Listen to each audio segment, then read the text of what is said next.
Bonjour, je voulais vous parler du stage Développer ses talents médiumniques. Alors certains vont peut-être se dire, mais qu'est-ce que c'est? Je ne la connais pas, je ne sais pas. Qu'est-ce que ça veut dire développer ses talents médiumniques? J'ai pas spécialement envie de devenir médium. Non, en fait, ce stage, il ne s'adresse pas spécialement aux personnes qui veulent devenir des médiums, se professionnaliser. En fait, on a tous en nous des capacités médiumniques avec des réseaux complètement différents. Des réseaux, c'est-à-dire des moyens de perception qui sont complètement différents les uns des autres. Certains ont des intuitions, des perceptions, mais ils ne savent pas, en fait, ils ne savent pas démêler le vrai du faux, ils ne comprennent pas. Et puis des fois, ils se disent, mais bon sang, j'aurais dû m'écouter. Et c'est des choses qui ont été mises de côté. En fait, euh, pour moi, dans ma vision, on va dire, le côté médiumnique est toujours au service des autres et de soi. Ça veut dire quoi? Ça veut dire que c'est un outil qui nous permet d'évoluer, d'avancer sur notre chemin pour bien, on va dire, éviter des erreurs. Éviter des erreurs, on va dire perdre du temps. Ça ne veut pas dire que si vous ne perdez pas de temps, vous n'allez pas y arriver, mais ça peut éviter pas mal de souffrances et de choses un peu difficiles. Je me perds, en tout cas, dans mes explications, donc je reviens à l'idée de ce stage. L'idée de ce stage, c'est quoi? Eh bien, c'est de développer sa sensibilité, développer ses perceptions. On a plusieurs fréquences de perception et bien évidemment, certains me connaissent, savent le travail que je fais. On ne va pas s'intéresser aux défunts, on va s'intéresser aux entités qui sont élevées, bien que des défunts peuvent avoir effectivement beaucoup de lumière. Mais c'est pas là la question, c'est plutôt s'intéresser à des entités de lumière, des guides de lumière, pour voir justement les relier et pour pouvoir utiliser leur enseignement dans notre existence et pourquoi pas en faire quelque chose de ses mains. C'est ça aussi, parce que les mains, c'est le travail, c'est la mise en œuvre. Alors ça peut être toutes sortes de mises en œuvre, hein, mais c'est vraiment l'idée, c'est d'en faire quelque chose. Et ce travail que l'on va faire au niveau du stage, ça va être un travail sur nos différents corps. On va travailler le corps physique, on va travailler le corps émotionnel, on va le tordre beaucoup, parce que celui-là, c'est une sacrée barrière. On va travailler notre corps mental pour pouvoir franchir ces trois corps et commencer à aller sur nos corps supérieurs. Et à ce moment-là, on peut toucher des enseignements et des fréquences qui apportent beaucoup de lumière dans notre existence.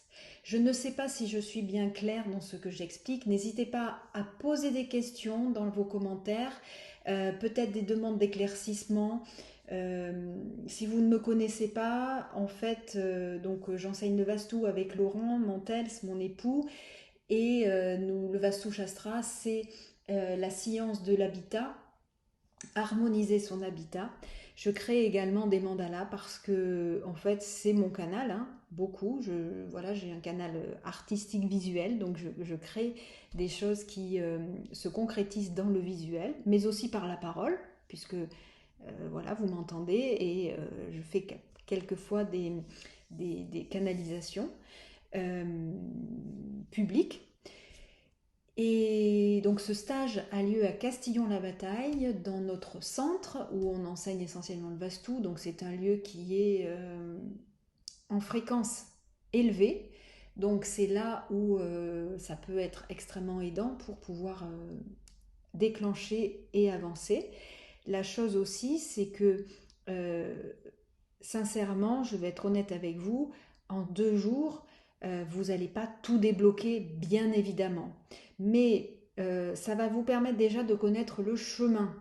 Et une fois qu'il y aura déjà un petit sentier tracé, ça va vous permettre encore d'approfondir et d'approfondir pour que vous puissiez faire en sorte que ce chemin soit de plus en plus facile à traverser pour avoir des informations. Alors on parle également de faux médiums, on dit oui, il y a beaucoup de personnes sur les réseaux sociaux qui se prétendent médiums et qui parle voilà, au nom de, qui raconte n'importe quoi. Bah, alors ça, moi, je n'y crois pas. Je pense qu'on a tous nos canaux qui sont différents, on a nos fréquences qui sont différentes, et je pense qu'une personne qui sincèrement se livre dans les réseaux sociaux et évoque ce qu'il est en train de ressentir, eh bien oui, il y a une forme de médiumnité à cela. Et évidemment qu'il y a de l'ego, évidemment qu'on n'est pas, on est des êtres humains, donc il y a toutes sortes d'énergies, mais le tout, c'est que vous, auditeurs, vous, spectateurs, vous puissiez vous sentir en affinité avec la personne qui parle. Si vous ne vous sentez pas en affinité, eh bien vous allez voir une autre personne, et puis c'est tout. Voilà. Mais je pense que juger ça c'est un vrai médium, ça c'est un faux médium, je ne pense pas que ce soit vraiment très porteur parce que justement, ça va vous bloquer d'avoir ces idées qu'il y a des faux médiums.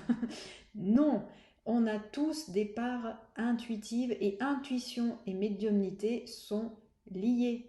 Même si l'intuition, c'est quelque chose qui sera peut-être un peu plus abstrait, qui ne sera pas très clair et que la médiumnité, c'est vraiment d'aller l'incarner, cette intuition, mais c'est une forme de médiumnité aussi, c'est des messages que l'on reçoit.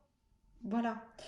Bon, eh bien, n'hésitez pas si vous avez des questions. Il y a donc un premier week-end fin août, puis un deuxième week-end en décembre. Vous pouvez faire les deux, vous pouvez faire qu'un seul.